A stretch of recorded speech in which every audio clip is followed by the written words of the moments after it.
you very much.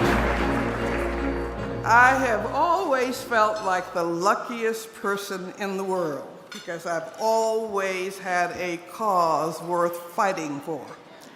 But I also was born at the intersection of great events and great moral leaders, including my parents. And my first rebellion was when I was 4 years old, and I went up to the Belk's department store with one of my Sunday school and public school teachers, and I was thirsty, so I went and drank out of the white water fountain. Didn't know it was the white water fountain, wasn't reading really very well then, but my teacher was terrified, and she snatched me away. And I took my little psyche down and home crying and asked my parents what this was about. They made it clear that it wasn't about me, it was about the society in which we live, but that we could, when you grow up, you can help change it. Well, I started right then because I began to sneak up to the department stores and others with black and white water fountains, and I would switch the signs so that, and that was one way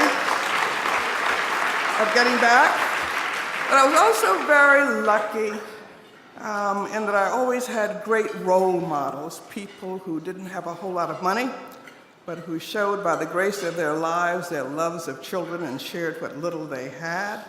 And I had great parents who always made clear that if we saw something we didn't like or a problem, that we could do something about it. Don't ask why somebody doesn't do something, ask why you don't do something. And I still think of my parents, and every time I attacked a new issue, but I was so lucky. Then I went off to Spelman College, and chapel was compulsory. And I rebelled, except that you would lose your quality points and grade point average, so I began to have to go. But the greatest speakers in America came through that chapel, from Dr. King to Dr. Benjamin E. Mays, his mentor. And Spelman gave me a whole new view of the ways in which I could make a difference.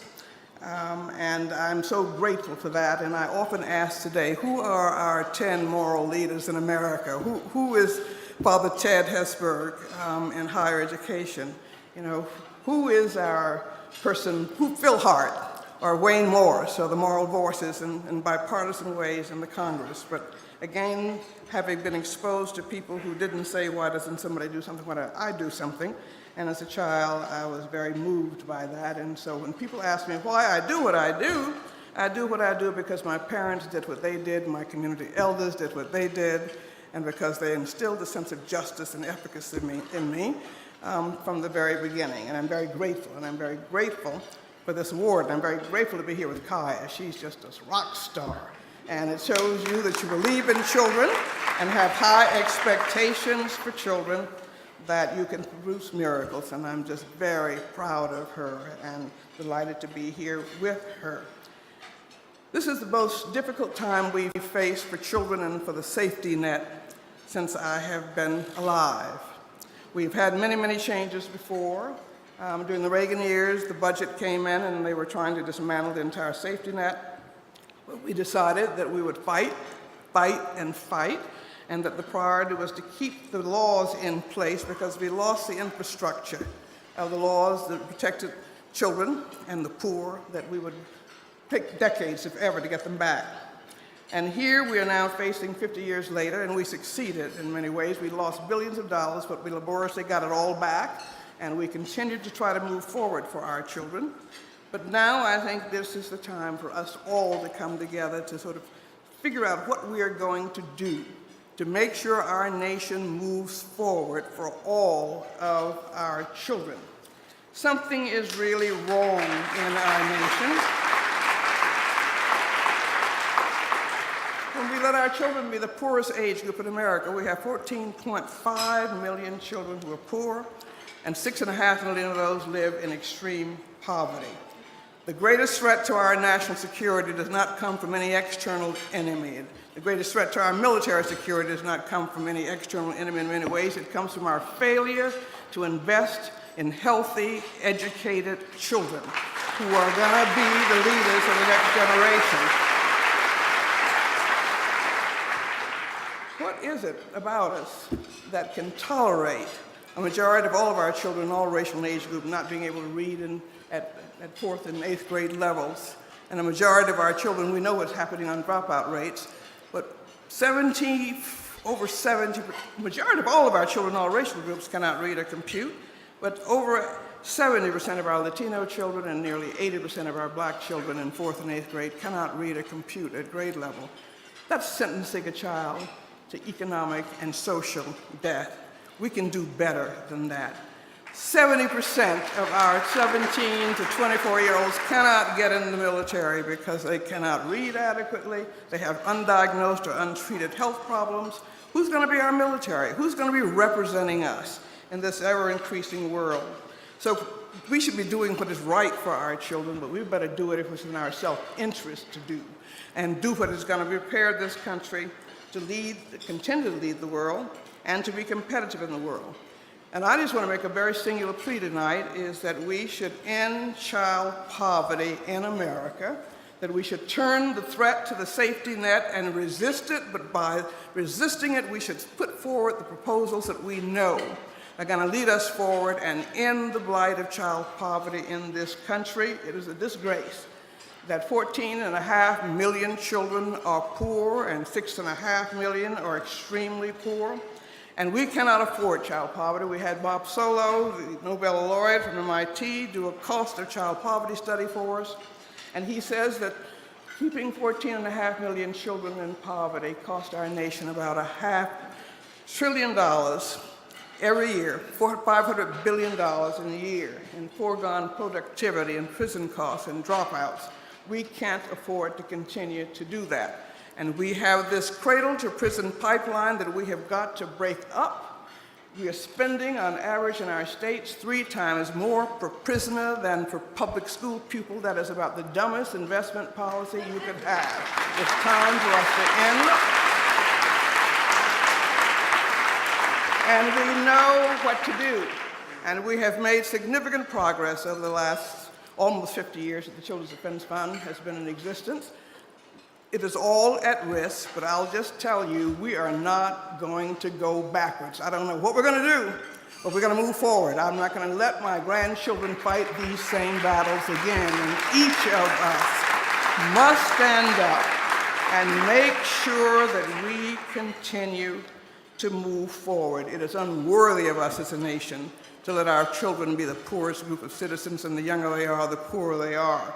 We need a high-quality early childhood system in place so that children are ready for school.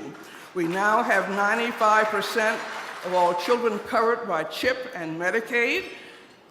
It's on the chopping block. We must not let those programs be dismantled. We must move forward, but we need the voices of powerful people like you. And your children, there's no place to hide anymore. We're going to have to walk down the streets with those other people's children. And we all need to begin to give everybody a sense of hope, a sense that they are being cared for, and a sense of a future, and a sense of efficacy. And we can do that if we are going to have to do that, if we are going to move forward as a nation. Dietrich Bonhoeffer, the great German Protestant theologian, said that I think we all know about him, he died opposing Hitler's Holocaust. But he said that the test of morality, and I would add the common sense of a society, is how it treats its children. But the United States is failing every second almost of every day. When we let a child be neglected or abused every 47 seconds, be born into poverty every 37 seconds, to be born and without health insurance every 64 seconds, but we've seen the trajectory of positive process, and that's beginning to change. And we have lost almost 180,000 children to gunfire in America since statistics began to be kept in 1963. When a child is injured or killed by a gun, every 3 hours, we can do better than that, and none of us is safe from the violence of guns. And so I just hope that we will take this time that I consider a time of crisis and challenge as an opportunity to move ahead, to build the movement that is long overdue, to end child poverty. It's the most cost-effective thing we can do. Bob Solow's calculations said every year we keep 14.5 million children in poverty cost us $500 million. For about $67 billion that we estimated from the Urban Institute studies, we could decrease child poverty overall by 60% right now, and we could decrease Black child poverty by 72%. And I just hope that we will now launch on the 50th anniversary of Dr. King's death, and the Poor People's Campaign, that we will launch a campaign to end child poverty in his honor, to put the program of prevention and early intervention in place so that our children can feel hope, and it's going to save us money. It's also going to save our soul as a nation. And so I just come here tonight to say I hope you will join with us, that we have got to begin to change the priorities in our nation, and our children have to come first. And so I hope that we can see your partnership as we move forward. We've got all the power we need to do that. And I just want to repeat what Albert Camus said a long time ago when he was speaking to a group of Catholics at a Dominican monastery in 1948, and he said that perhaps we cannot prevent this world from being a world in which children are tortured, but we can reduce the number of tortured children. He described our responsibility as human beings, if not to reduce evil, at least not to add to it, and to refuse to consent to conditions which torture innocence. I continue, he said, to struggle against this universe in which children suffer and die, and so must every one of us. Only then will the cries of the prophets for justice and peace become a lasting reality. And I would like to think that the richest, most powerful nation in the world, militarily and in many ways economically, can set a goal and achieve a goal that says we're going to see that every child gets a healthy start, every child gets a head start, quality head start, every child is safe from gun violence, every child is going to get ready for school, and every child is going to be able to graduate from school and be a contributing citizen. And we can achieve that if we decide to put our children first. So that I hope that you will join me in trying to talk about setting a goal for the richest nation on earth to end the poverty of our children. That is a goal worth living and dying for. Thank you.